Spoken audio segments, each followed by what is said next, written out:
Hello, I'm Gideon Hodge, and this is Beer Country.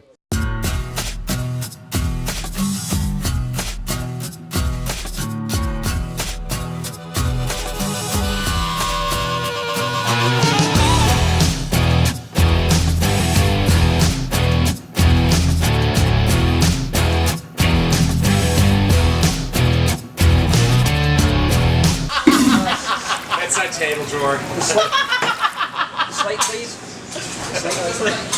Gideon, stop snoring.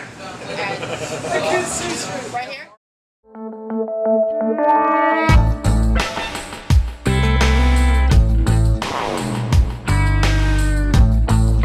All right, so these are the new guys on the block, Urban South. Thank you for joining us, and Kind of like new kids on the block. Well, hopefully nothing like that at all. What's wrong with new kids? A little more masculine than that, maybe. I'm just gonna shut up now. No, you're fine. All right, so what was your name? I'm Jacob. Jacob, pleasure. Gideon? West. Wes and Kyle. No, I'm sharing my hand. this is Aurora. So tell me a little bit about Urban South. So we're going to be a brand new brewery early 2016. We started really in idea phase a couple of years ago, and we saw an opportunity here in New Orleans. We're actually Louisiana's second to last in breweries per capita. Nice. And so we're a decade behind the craft brewery explosion. Of the Time to catch up. Time to catch up. While being the 11th in consumption. Exactly. We're only 11th? Only 11. 11th. You know, there's some cold weather states that beat us out. You know, what else? And I could see why. They've got nothing else to There- do, yeah, I it's understand. wintertime in Minnesota, but yeah. So we're looking to put out some amazing beer and really contribute to the growth of craft beer in Louisiana. So talk to us a little bit about the flagship beers that you have planned. Yeah. Yeah, so the two beers that we're going to launch with are going to be a Belgian wit style and a Saison. And I'll let Wes talk a little more about the specifics. Well, the cuisine in New Orleans is very spicy. The saisons and the wits are very spicy beers, and like pairs with like many instances, it's a really good pairing. And plus, it's a very hot time of year. And you have to have a good drinkable beer that's quaffable and everything. And we believe in combining the taste profile with the lightness of the body and making something that people can eat some gumbo, drink some gumbo, and just some really good food. Yeah, so we're pairing the great cuisine here with some great beer. And you can't have a craft brewery without an IPA. I mean, you can't. So that'll be our third beer. We'll have an Okay. IPA after those two. And so that's our plan. And so we're looking forward to hitting the market and going with it. What kind of ingredients do you guys primarily use for beers that you guys brew? I mean, the ingredients are pretty standard in terms of the malts that we use. So obviously, with the wit beer, we're going to use a lot of wheat, and you know that'll be a lighter ingredient in terms of the malt profile. It'll lend a lot of cloudiness to the beer as well. So it'll be Cloudiness as in? yeah, as in. It could contribute some cloudiness to the mind, but ideally it's going to lend some cloudiness to the glass. Okay. So, you know, a nice kind of light yellow-orange cloudiness. Like a little swing just in there. I mean, you know, we don't obviously we don't promote too much cloudiness of the mind, but it happens without our. In New Orleans, particularly, Without our you can be promotion. excused, I think. Especially with That's all right. We'll promote it for you. It's okay. And so, what got you into the craft beer business? How did that journey begin? It's just a lifelong love. I mean, you know, the three of us came together basically over a love of beer. All right. We, you know, invite you, you drink a good beer, and then, you know, Budweiser just doesn't taste the same. Yeah. Miller Coors just doesn't taste the same. So, True. You know, you just have to go ahead and go for something that really makes an impact on, you know, what you really enjoy. So, What is it particularly about the beer that you guys are going to launch with that you think sets you apart from the competition? well, the flavor. I mean, you know, the flavor, we're going to go ahead and brew something that matches the beer. Like I said, spicy for spicy, very drinkable for a hot weather beer.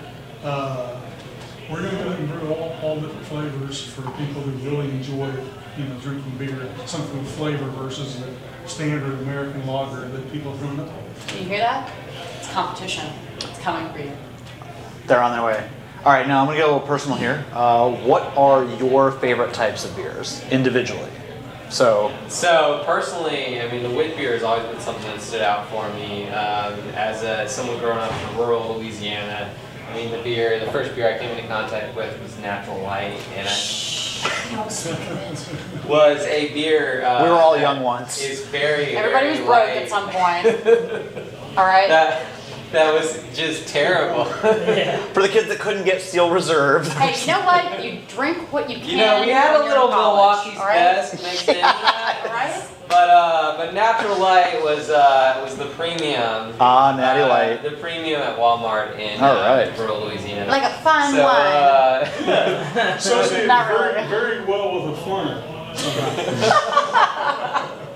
you know, it releases the aromatics of the beer when you pour it in the It's a tube. whirlpool. That hint of plastic and sweat that I'm getting off of this one. And how about yours?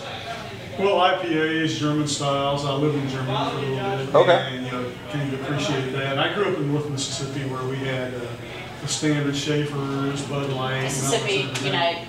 Yeah, right on. But, I mean, you We know what it's like having to drink crappy beer all of our lives. Yeah, it's an emancipation.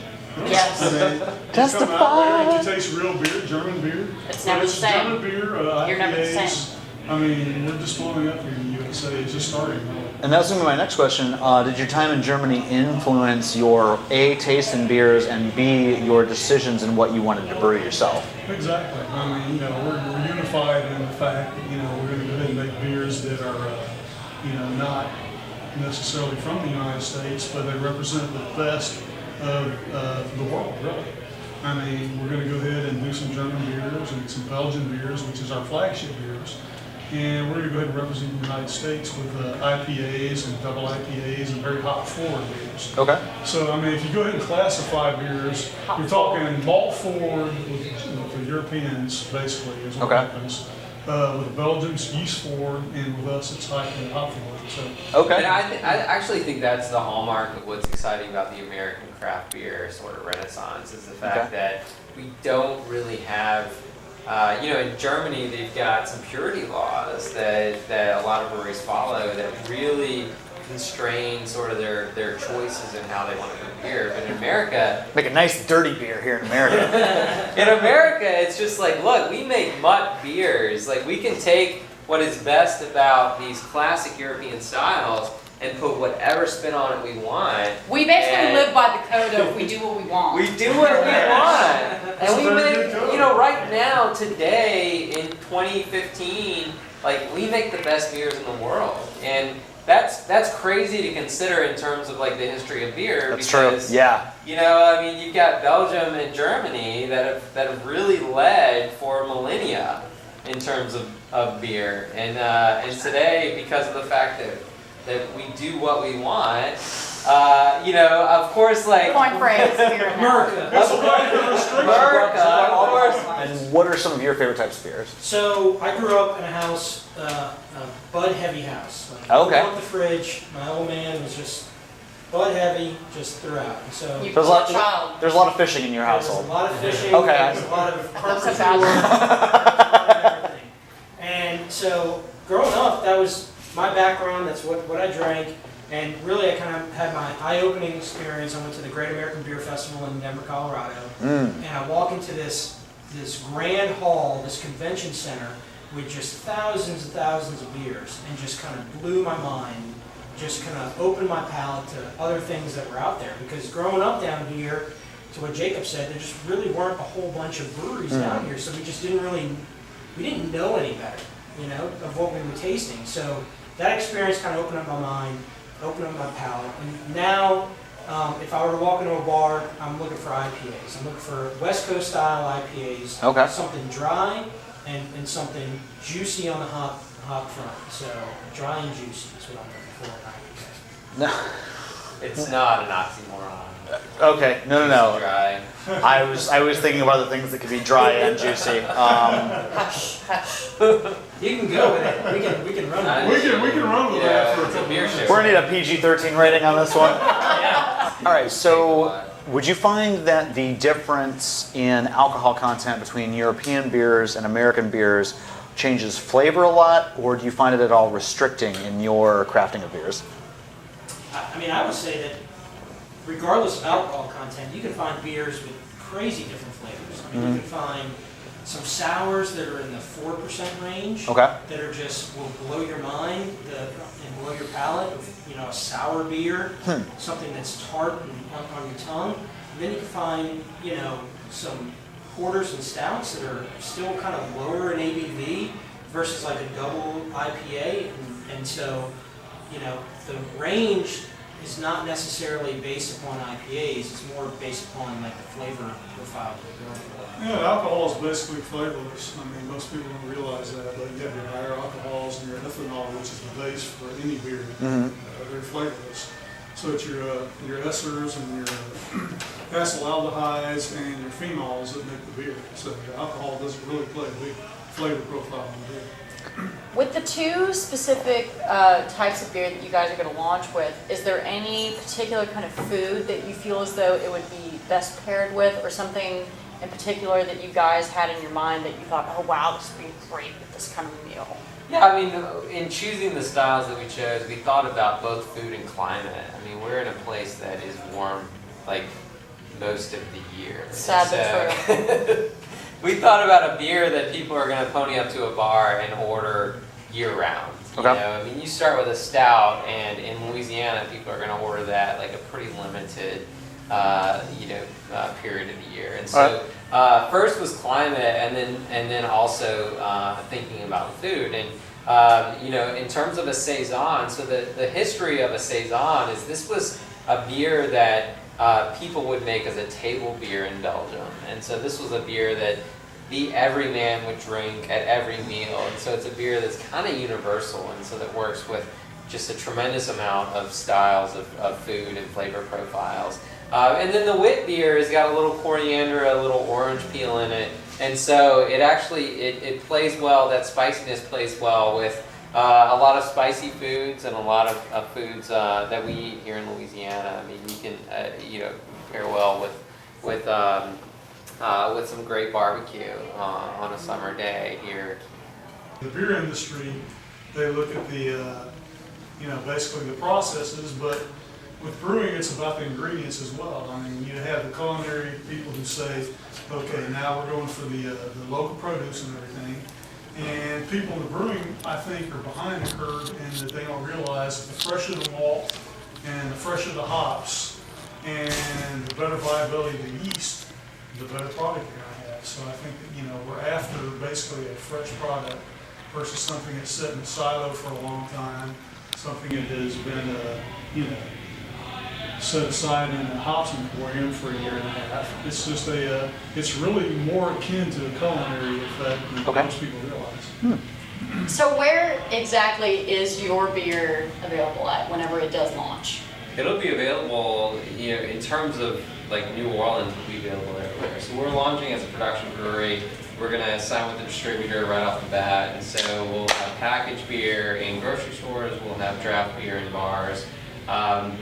We've looked at the different models of how to start, and we're all in on the production model where we put beer out, wherever consumers can access it. And so our goal is that in New Orleans, you'll be able to find our beer pretty much anywhere you want. Rouse's. Go to Rouse's. Absolutely, Go Rouse's. to Rouse's. A lot of breweries open up and they go draft only, and they go bars only, and they'll go for 6 months, they'll go for a year, sometimes longer than that. And so, like Jacob said, like we look at the model, and with my background and my understanding was like, look, the further you can go off premise being grocery stores, on premise being bars where you consume the product, and if you can get into both of those areas from day one, you can grow very, very quickly. So Makes sense. with the products that we're trying to release, with very approachable beers that anybody who's never had a craft beer, to people who have had hundreds and thousands of craft beers, can pick up and drink and appreciate.